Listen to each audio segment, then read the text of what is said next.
बौद्धिक सहायक थी, ये कहना मुझे तो पसंद आता है। तो इस पूरी प्रक्रिया में मैं सिर्फ प्रोफेसर मैनेजर पांडे के द्वारा निर्देशित होते हुए गुजरी थी। अन्यथा शायद कोई और गाइड होता, कहीं और का गाइड होता, वो कहता कि छोड़ो ना, कहाँ रामविलास जी से तुम पंगा लोगे, हटाओ इसे, छोड़ दो।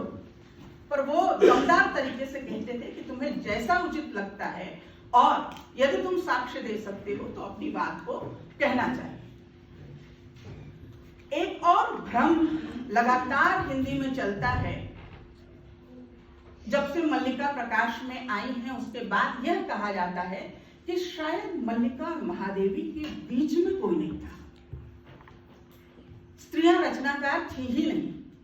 मैं दावे से कहती हूं इतनी बड़ी संख्या में रचनाकार थी, किन कारणों से हमने आपको भुला दिया वो अलग से समाजशास्त्रीय विवेचन का विषय बन सकता है, लेकिन बड़ी संख्या में महिलाएं थी जो उस दौर में रचना कर रही थी और बहुत दमदार तरीके से रचना कर रही थी। उमा नेहरू हैं, रामेश्वरी नेहरू हैं, इनके लेख गुम हो गए, इनके लेख पत्रिकाओं में थे, गुम हो गए। एक बात को समझ में आता है, अनेक महिलाएं ऐसी हैं जिनकी 2-2, 4-4, 6-6 पुस्तकें हैं। कैसे वो पुस्तकें गुम हो गई और कैसे उन्हें हिंदी जगत ने संज्ञान में नहीं लिया, ये समझने वाली बात है। कमला चौधरी एक लेखिका है, कहानी लेखन में अच्छा नाम है उनका, मेरठ की हैं। उनकी रचनाएं वुमन राइटिंग इन इंडिया, सूजी थारू और के ललिता की जो पुस्तक है और बहुत मानक पुस्तक बनती है, हम लोग जब स्त्रियों के लिखित इतिहास को परखने के लिए जाते हैं, वो शामिल करता है, लेकिन हम हिंदी वाले नहीं करते हैं। इसी तरह से होमवती देवी हैं, होमवती देवी को भी हम लोग शामिल नहीं करते हैं। धीरे धीरे कोशिशें हो रही हैं। जैसा मैंने कहा कि ये सदी जो है वो विशिष्ट है इस मायने में, तो ये जो कुछ हो रहा है वो शोधार्थियों की बदौलत हो रहा है, शोध अध्येताओं की बदौलत हो रहा है। और शोध अध्येता होना हिंदी में कोई काम करना नहीं होता है, बिल्कुल राग दरबारी की तरह घास खिलना ही होता है। तो ये जो लेखिकाएं हैं ये सब बड़े कमला नेहरू का जिक्र मैं कर रही थी, कमला नेहरू की पुस्तकों की भूमिका प्रेमचंद लिख रहे हैं। मैं ऐसा कैसे मान लूं कि लोक में वो पहचानी नहीं जा रही हैं, या साहित्यकार, साहित्य जगत उनसे परिचित नहीं है? परिचित था, सायाश उपेक्षा की गई। अज्ञे ने त्रिशंकु में भूमिका लिखी, सत्यवती मलिक के एक संग्रह थी, तो उन्होंने लिखा अभी भी स्त्रियां लिख रही हैं, लेकिन अभी भी उनमें बड़ा घरेलूपन है। और जिस जमाने में वो ये कह रहे थे कि उनमें बहुत घरेलूपन है, उसी जमाने में उमा नेहरू बिल्कुल फायर ब्रांड लेखिका बनकर उभर रही थी और स्त्रियों के व्यक्तित्व और उनके अस्तित्व पर बात कर रही थी। तो ऐसे में बहुत लंबी श्रृंखला है, मैं बहुत विस्तार में जाऊंगी तो समय का कमी है, समय का टोटा है मेरे पास, इसलिए बहुत संक्षेप में सूत्रों में बात कर रही हूं। महादेवी से पहले एक सघन दुनिया स्त्री लेखन की मौजूद है और कहीं से भी यकीन मानिए वो कमतर नहीं है। अपने समय के समाज की कुसंगतियों से लगातार लड़ते हुए, उनका प्रतिरोध करते हुए स्त्रियां लिख रही थी और उनका ये प्रतिरोध मेरा ख्याल है महत्वपूर्ण है। पर वो धीरे धीरे शोध और अन्य चीजों के माध्यम से सामने आएगा। एक और चीज पर, चूंकि बात मैनेजर पांडे सर के हवाले से हो रही है, तो एक और चीज कह के मैं अपनी बात बंद करूंगी। महादेवी जी की श्रृंखला पर कड़ियां, उन पर उन्होंने लिखा था तद्भव में, तद्भव 2000 में वो लेख छपा था। मैनेजर पांडे एक जेंडर सेंसिटिव आलोचक थे, उनको मालूम था स्त्रियां क्या लिख रही हैं, बहुत नैरंतर्य के साथ उन्होंने स्त्रियों के लिखे हुए को पढ़ा और उस पर अपना मत भी वो लगातार देते रहे थे।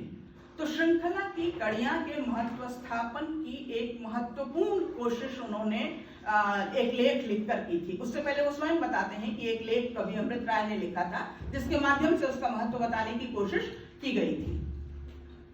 2000 की बात है जब उनका लेख तत्वों में छपा। 2014 में काशी हिंदू विश्वविद्यालय में एक संगोष्ठी हुई महादेवी के जन्म शताब्दी के उपलक्ष्य में। ये 2014 में हुई या कभी पहले हुई, क्योंकि साथी पत्रिका का 2014 का अंक छपा है महादेवी की जन्मशती अंक के रूप में। और वो जन्मशती हिंदी विभाग ने या किसी भी साहित्य के विभाग ने नहीं मनाई थी, वो जन्मशती मनाई थी जेंडर स्टडीज वालों ने, महिला अध्ययन संस्थान जो वहां का था उन्होंने बनाई थी। और वहां पर प्रोफेसर नामवर सिंह जी भी बुलाए गए थे। श्रृंखला की कड़ियां में विस्तृत रूप से महादेवी के योगदान को लिखते हुए मेजर पांडे उनको एक स्त्रीवादी दार्शनिक कह चुके थे। नामवर जी जब उस समारोह में गए, अभी बहुत चर्चा हुई उन लोगों के आपसी संबंधों पर देखिए कि कैसे विचारों का संघर्ष चलता है। नामवर जी ने जाते ही उस पूरे जो आयोजन था उसके महत्व को खारिज करते हुए कहा कि अरे ये क्या है, जेंडर स्टडीज वाले महादेवी पर क्यों बात कर रहे हैं आप लोग? श्रृंखला की कड़ियां पे बात करके उनको फेमिनिस्ट बताना चाहते हैं और सिमोन द बोवार बनाना चाहते हैं। प्रोफेसर मेजर पांडे लिख चुके हैं कि 1942 में श्रृंखला की कड़ियां का संपादित फॉर्म पुस्तकाकार आ चुकी थी। महादेवी जी 95 ऑनवर्ड्स चांद की संपादक थी और चांद के संपादकीय जो लिखे गए थे वो श्रृंखला की कड़ियां में हैं। सारे नहीं हैं, वो भी एक दो इधर उधर हैं, कहीं और भी मिल जाते हैं। बहरहाल तो 1942 में आई थी वो कहते हैं, और वो ये भी कहते हैं कि देखिए सिमोन द बोवार इसके बाद के समय की है, लेकिन जब हम स्त्रीवाद की बात करते हैं तो हम भूल जाते हैं श्रृंखला की कड़ियां को। नामवर जी वहां पे कहते हैं आप लोग इनको फेमिनिस्ट बना देना चाहते हैं, और महादेवी यदि आप सोच के देखिए कि महादेवी यदि कवि न होती, ये मैं नहीं कह रही, नामवर जी का कथन है, यदि महादेवी जी कवि न होती और सिर्फ श्रृंखला की कड़ियां की लेखक होती तो आज इतिहास में उनका नाम कहाँ होता? फुटनोट पे होता, कोई अध्याय होता, या उनका नाम कहीं नहीं होता। तो जाहिर है जो श्रृंखला की कड़ियां जैसे ओजस्वी लेखों की लेखिका है, उसका नाम उस ओजस्वी लेखन के कारण फुटनोट पे होना चाहिए था या कहीं पर भी नहीं होना चाहिए था। तो ये कुछ बिंदु हैं जिन पर मैं सोचती और विचारती हूं, और तब प्रोफेसर मेजर पांडे की आलोचना का आलोक और भी उभर कर मेरे सामने आता है। आज इन बिंदुओं से ज्यादा चर्चा नहीं की जा सकती थी इतने कम समय में, फिर कभी और बात करेंगे। आप सबने सुना, इसके लिए बहुत बहुत धन्यवाद। बहुत बहुत धन्यवाद मैम। हमारे कार्यक्रम की जो थीम है 21वीं सदी के सवाल और बौद्धिक विमर्शों की दुनिया, तो